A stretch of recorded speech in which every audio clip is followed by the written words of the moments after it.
সকলকে স্বাগতম আমার নতুন একটা ব্লগে। তো এই ব্লগে আমরা যাচ্ছিলাম খেলা দেখার জন্য, আমি আর আমার দুই বন্ধু মিলে। নিঃসন্দেহে তুই ঠিক কথা বলেছিস। বাজারে যাই।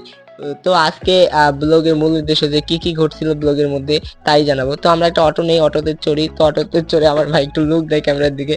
তো কি সুন্দর নামার পরে কিছু দূর হেঁটে যেতে হয়, তো আমরা হাঁটি। হাঁটার পরে তারপর টিকিট কাউন্টার থেকে 20 টাকা দামে একটা টিকিট নিয়ে আমরা ঢুকে যাই লাইন ধরে। তো লাইন ধরে ধাক্কাধাক্কি করে আমি আমার সামনেটাকে ধাক্কাই যাচ্ছি। আপনার বুদ্ধি ভালো। তো যাওয়ার পরে যখন আমরা ভিতরে দেখি, আমরা পুরোই অবাক হয়ে যাই যে এত লোক একটুকু জায়গার ভিতরে। তো দেখেন এই যে প্রাচীর দিয়ে, আপনারা সাইডে খেয়াল করলে বুঝতে পারেন যে আমি অলরেডি খবর পেয়েছি। প্রাচীর দিয়ে জায়গাটা ঘেরাও করে রেখেছিল। ঘেরাও করবে না বা কেন, যে এখানে যতগুলো লোক আসছিল আর সকলের প্রবেশ মূল্য 20 টাকা করে। ভাবুন একবার কত বড় অ্যামাউন্ট।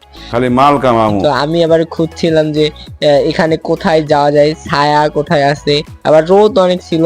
তো আমি একটা জিনিস খেয়াল করলাম যে মাঠের ভিতরে যে প্লেয়ার গুলান যে ছিল, তাদের চাইতে বেশি ছিল দোকানদার গুলো। বুট ঝালমুড়ির দোকান একটার পর একটা মনে করেন সামনে আসতেই ছিল। তো ওরা জাতীয় সঙ্গীত, তারপরে কয়েকটা ভাষণ দিল।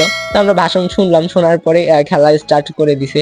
তো কাঙ্ক্ষিত ম্যাচটি শুরু হয়ে গেল। আমি প্রায় অনেকক্ষণ যাবত বসার জায়গায় পাইছিলাম না, ওরা দুজন বসে পড়েছিল। বাইরে গিয়ে আবার ঢুকেন, আমরা আপনাকে দাঁড়ায় সম্মান করি। তো এইখানে আমাদের সেই খেলার কার্ডটি যে কত লাখ টাকার খেলা, তো 1 লাখ টাকা প্রাইজ মানি আর চ্যাম্পিয়ন রান আপ পুরস্কার ছিল 50,000।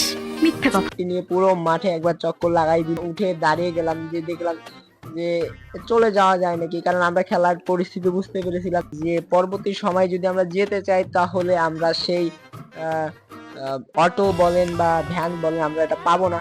তখন অনেক ভিড় হবে, জ্যাম হবে। তো এখানে বেলুন নিয়ে কারাকারি বেজে গেছে যে আজকে শেষ দিন, সেই জন্য সবাই বেলুন নিয়ে ফাটাফাটি শুরু, একে অস্থি হুলস্থুর অবস্থা। তো আমার এখানে বন্ধুটা গেছে যে বেলুন নিবে একটা, কিন্তু ও নেওয়া কি দূরের কথা, ওর ধমকানি খেয়ে চলে আসতে। কি সাক্ষ্য প্রমাণ আছে তোমার কাছে? তো ধন্যবাদ সবাইকে, লাইক কমেন্ট সাবস্ক্রাইব করবেন। আল্লাহ হাফেজ।